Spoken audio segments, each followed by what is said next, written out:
Welcome to the Kortex Media Podcast, Marketing Accelerator, your compass for navigating the dynamic world of marketing and business growth. I'm Korson Schmidt, founder of Kortex Media. Our mission is to equip marketing agencies with the custom growth solutions they need to unlock massive revenue increases and scale their business. Hey guys, welcome back to another episode. Today, we're exploring an often overlooked but incredibly powerful aspect of marketing, driving consumer behavior through promotional campaigns. Joining me today is Caleb Sheppard from AirBaton. Caleb brings over 20 years of industry experience, an MBA from UMSL, and backgrounds that includes founding several other ventures like beverage and shoe company. AirBaton runs thousands of promotional campaigns from large CPG companies like Thomas English Muffins, Bud Light, Stella Artois, focusing on loyalty programs, sweepstakes, and instant rebates. Their innovative platform and connected packaging approach are changing how brands engage customers and the future of CPG. Caleb, welcome to the show. Awesome. Thank you. Great introduction. Good summary. You nailed it. Did good. Good job. Thank you. I kind of touched on what you guys did and what you guys do, but I want to take it back a step for a second here, Caleb, and go to the beginning of AirBaton, or AirBaton was what I originally called it. And just what was that driving factor that inspired you guys or your team to create AirBaton and create this platform that can help these companies create these promotional products and promotional campaigns for their own products? Sorry. What was the inspiration behind it? It's interesting actually because we didn't really set out to start AirBaton. AirBaton was kind of built as one piece at a time. We originally built it to make our lives easier, our lives being internally at the agency. We were building hundreds of campaigns, very similar in look, in style. They all had registration pages, landing pages, upload pages. And so we started building AirBaton as a tool for my guys in the house to be able to build all these different sites and programs without having to hire a developer. So we first built it just to build a website, and then we've slowly added pieces, and then we woke up one day and we're like, holy crap, we have a really big platform that does lots of different things for CPG brands, and it's just been one piece at a time. But we actually didn't set out with this mission in mind. We ended up here just by the road that took us there. Yeah. That's amazing. That's awesome. So you originally started out in the marketing agency world and then became a software company, which is now what you guys are doing, is helping these CPG get their campaigns over the line, basically. Do you mind getting a little bit more in depth with AirBaton, how it works, Sure. kind of the whole aspect of that? Yeah, AirBaton in essence is a platform that allows us to build campaigns. When I say campaigns, I put those campaigns into three buckets. So I put them, as you mentioned, actually, I think most of them. So you mentioned the loyalty bucket. So that's kind of, submit receipts, earn points, get prizes, get stuff back, really driving sales. You mentioned driving behaviors. A lot of what we do are driving sales or driving trips to retail, getting you to stand in front of the product, hold the product, or buy the product. So loyalty, you've got punch cards, you've got like what I mentioned, submitting receipts, earning points, getting the prizes. Then you've got sweepstakes, where you're entering for tickets to win tickets to the Super Bowl or the World Cup. We're running a bunch, getting ready for the World Cup being here in the United States. So we're giving away hundreds of thousands of dollars worth of World Cup gear, tickets to the World Cup games, all that kind of stuff. So that's the sweepstakes angle. And then you've got what I call offers and rebates. So we have literally the fastest rebate on planet Earth. And what a rebate means is you pay full price and you get your money back, versus a coupon, meaning you walk up to the register and save instantly. So our rebate, they submit a picture of the receipt. We actually have people validate that in real time, and then we immediately pay them money via Venmo, PayPal. It's called the AIR, the AirBaton Instant Rebate 21 seconds is our record. Wow. But basically allowing people to buy the product and get their money back instead of waiting weeks. You know that stupid little check you get in the mail? It's like for $5, you're trying to figure out how to spend it. We do that via Venmo, PayPal, so we can get it to you faster. So those 3 buckets are kind of what we do. AirBaton is the platform we use to kind of build all of those, send notifications, deliver money, let people register, all that kind of stuff. Okay, so when say there was a market agency that had a big client, maybe someone similar to Bud Light, that they were trying to figure out some packaging, figure out some promotional offers, some standout offers. They would come to you. You guys would help push them in the right direction. Maybe they want to leverage AirBaton to build their campaigns, but you guys also take that in-house as well, working with these companies personally, one-on-one. Yeah, it goes both ways. So sometimes we're concepting all the way from the ground. So like a brand comes to us and say, we want to do something in the World Cup next summer. What should we do? And we'll give them a bunch of ideas, 10 to 15 white papers. Here's some ideas. Or an agency could come into us and say, hey, we already have the idea. Here it is. How can we enhance it? How can we make it better? Does this all work with what you have? What can we do? And we're more of a, what I'll call tactical versus strategic when we're kind of executing for those agencies. Okay, amazing. Thank you for that. So I just want to, I actually cleared that up. So just to understand the process for people that are still a little bit confused, I want you to share a specific story on how it's helped a specific client, whether it be you guys working together one-on-one. Let's go that way. With you guys working one-on-one with one of your clients, can you share a specific story on the highlights that they ended up getting within their company and how it's really helped them move forward with their business as well? Yeah, so I can tell you the Arm & Hammer story. So Arm & Hammer is a client of ours. Specifically, they have a wide variety of products. We'll talk about laundry detergent at the moment. Sure. Super sexy. I know everyone wants to talk about laundry detergent. It's really fun. But my point to that is they came to us and they were doing coupons. Remember I told you there's coupons and rebates? Those coupons, the negative of those coupons is they don't collect any data. Want data, consumer data, so that they can market them, they can retarget them, they can send them marketing messages kind of down the road. And so what we did is we took what was a one transaction exercise. Consumer went in, they bought their laundry detergent bottle, they peeled off the coupon off the lid, and they scanned it at the register, and they were done. They saved their $2 instantly and went about their day. What we did is we flipped that sticker on their lid to be a QR code. So instead of doing the coupon instantly, they scan the QR code. And as I said earlier, we pay them back really fast, right? And we get them their money back via Venmo, PayPal, instead of going to the register and doing the $2 off. Now, what Arm & Hammer saw was, whoa, we have 350,000 scans off of that QR code. So it motivated the purchase 350,000 times. 90,000 consumers signed up for that rebate, meaning they gave their information to Arm & Hammer, and they said 72% of them said, you can now market and retarget me. So now they have a list of roughly 60,000 consumers that they can drive future marketing campaigns. They drove 350,000 purchases and still kept the same offer the same, $2 off, right? Paid full price at the retail, the register. So now you can see how you've now spun the model, and now Arm & Hammer is permanently putting us on their bottle. So instead of being a sticker, we're actually going to be built into the label, because it's now going to activate directly off the packaging all the time, because they're like, okay, we can collect data, we can drive sales and behavior. This is a win for everybody. That's amazing. That's a great story. And you don't hear much about this type of CPG packaging.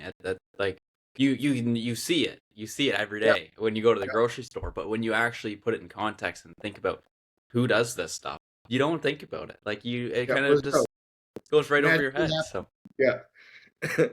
no, that's amazing. So that's great, Caleb. And I love that story. What seems to be the driving material for your guys' client acquisition? Because you guys work with some big companies. What seems to be that? Because I want to get into marketing with this as well. So what seems to be that driving force and getting in contact with big companies, and what's working well at the moment for you guys? Yeah, I think our point of differentiation is a couple things. One, as I mentioned several times during this, it's speed. Mhm. So consumers want stuff now. And so whether they're, we just finished one for Poppy, right? It's a big soda brand here in the United States. Um, that one was driving purchases. So consumers were submitting receipts and instantly getting validated. Every time they got instantly validated, they could play the game again. But it's like giving a mouse a piece of cheese.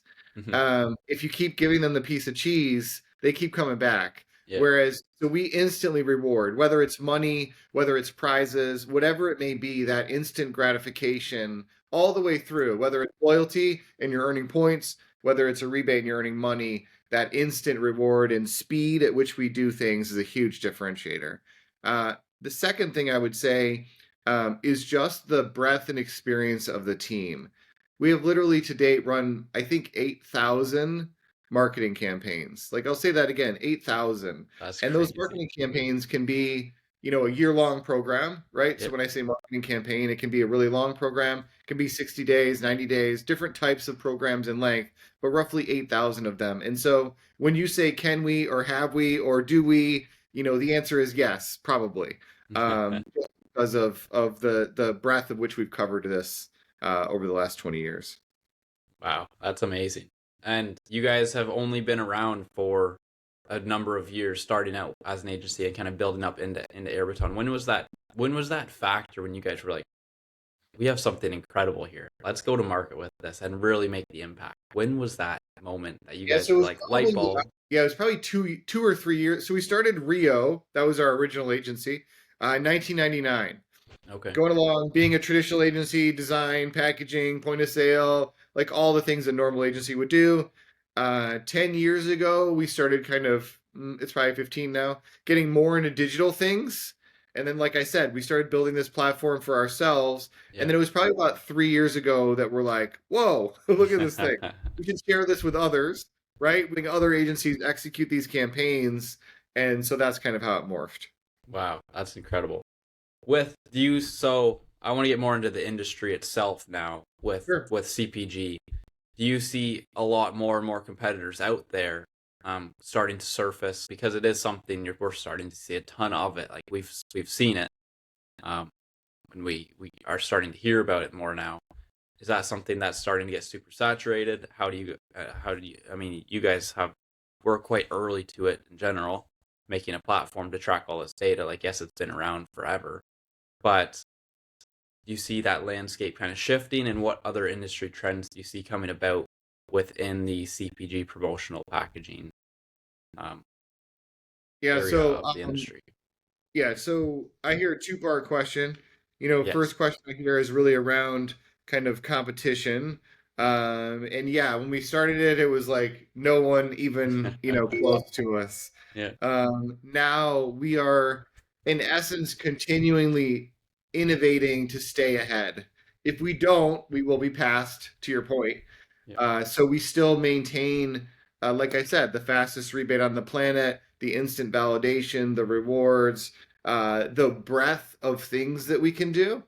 Like we just finished a cool March Madness program for New Belgium, Hmm. where as soon as every game ended, consumers were getting rewards. So the game would end, they're in the bar, they did their team won or lost, right? And they immediately get $5 via New Belgium. It's a brewery here in the States. And they can stay a little longer, buy another round of beer, That's right? And so crazy. that kind of stuff. Yeah. Uh, the other part is kind of where this is headed. And so to me, what I'm focused on right now is what we call connected packaging. And so connected packaging is what you mentioned earlier. I see Hmm. QR codes on package.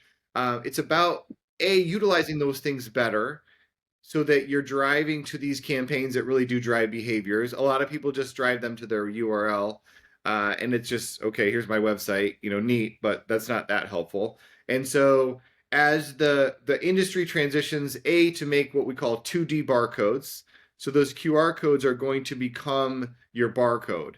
So when you go to the register, they will scan like a barcode and ring up $2 in the register. But if a consumer scans those QR codes, they will take them to a user experience.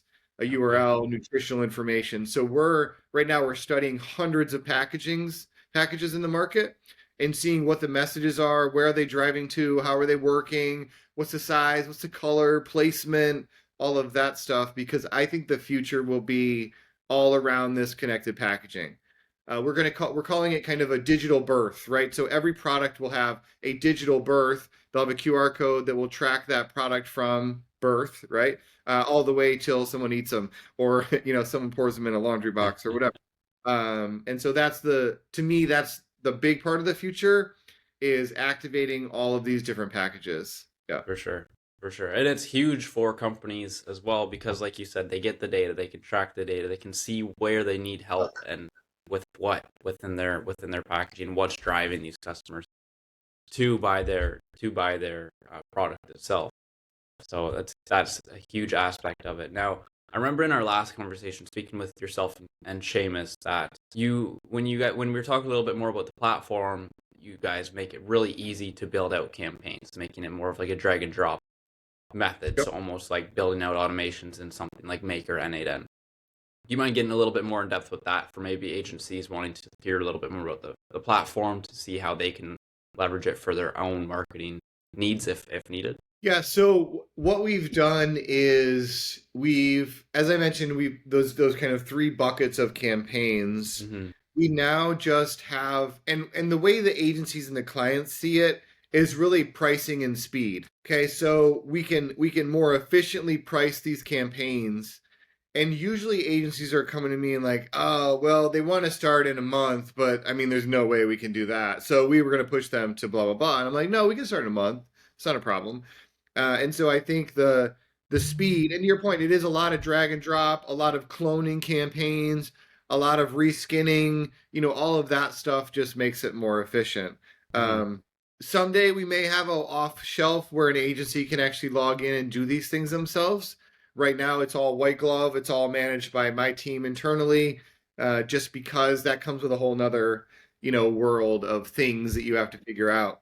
For sure. So right now we just kind of get phone calls and say, hey, this is what I want to execute. My team kind of executes it, Okay. and then we yeah.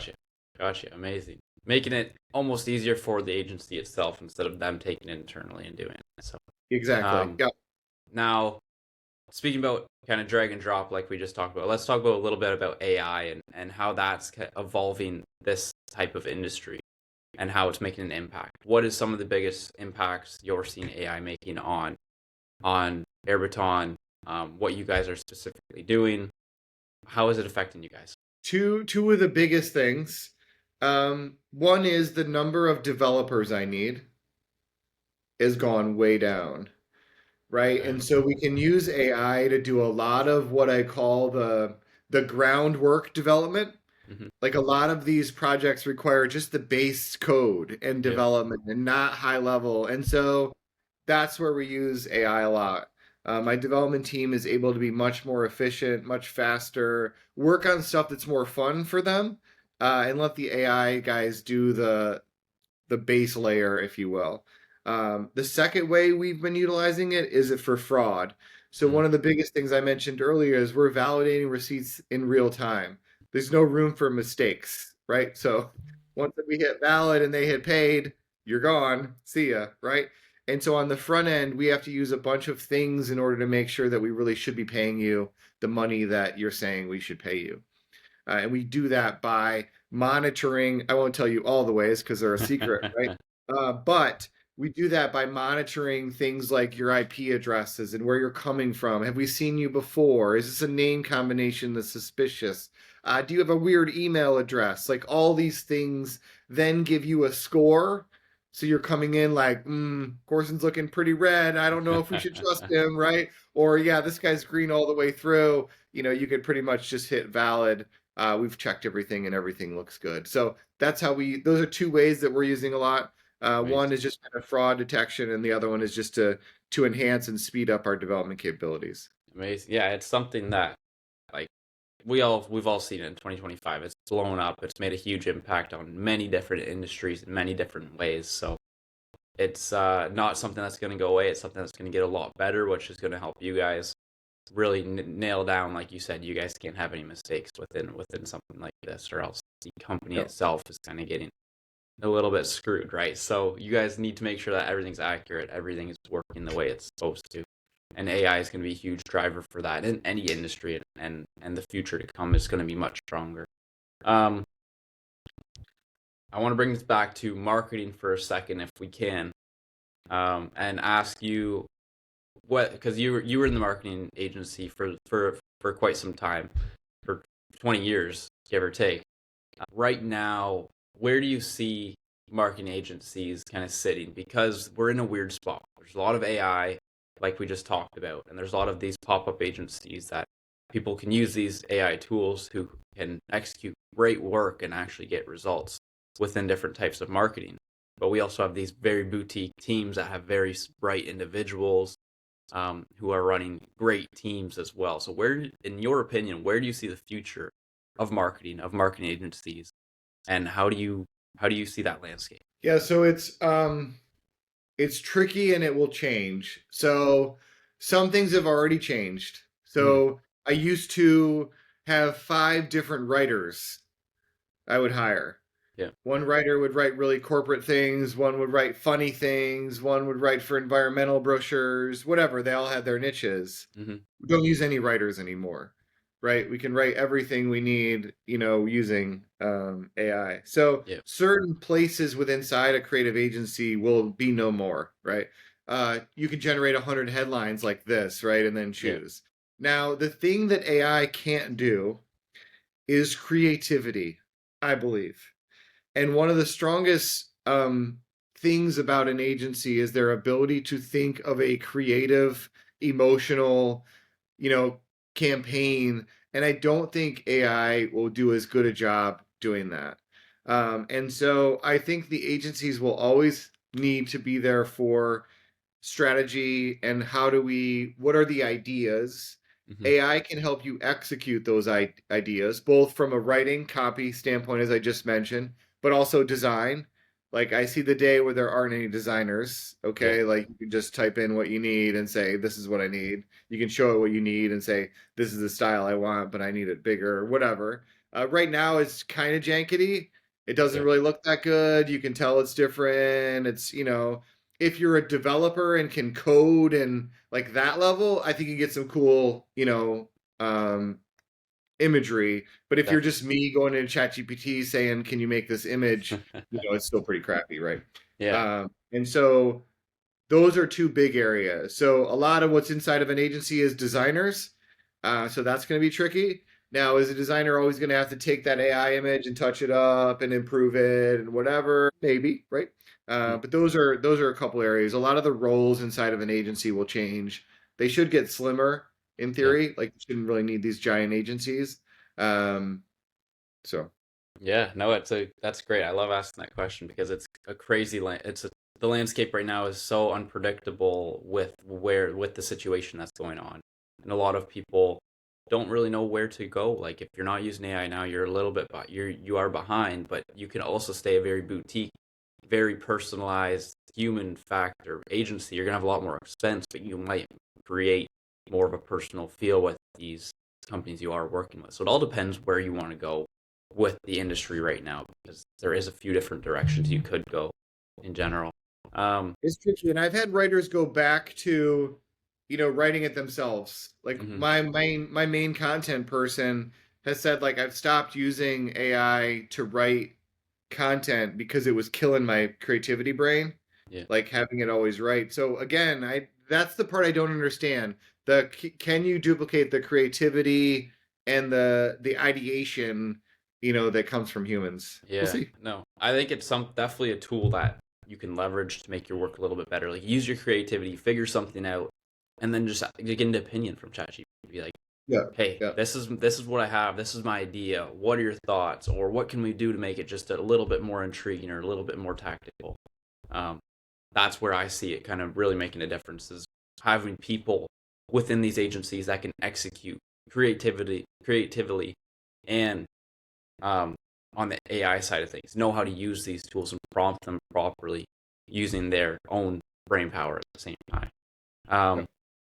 looking towards marketing in general, what seems to be the driving factor for AirBaton? Like, there's so many different ways to market it, and every way is great within this day and age as long as you execute it properly. What seems to be that number one for AirBaton for client acquisition side of things? Okay, so specifically for how is AirBaton getting more business? What seems to be working best for you guys today? So there's a couple things. One is we have an AirBaton logo on every campaign. So Okay. we've now had tens of millions of touches with that little AirBaton logo at the bottom of the campaign. And so sometimes it's the competitor. Yeah. So we run the loyalty program for Thomas. It's on 100 million Thomas English muffin packages, and every competitor to Thomas calls us, literally. Hey, we saw what you're doing for Thomas. Can you tell us more? So that's client referral, and seeing what their Great. competitors are doing is still the number one way. Wow. And then the other way is as you mentioned earlier, agencies. So like a lot of the Mars, Advantage, Tracy Locke, those are big agencies here in the United States. Those guys are just kind of coming to us on a regular basis with all of their different clients.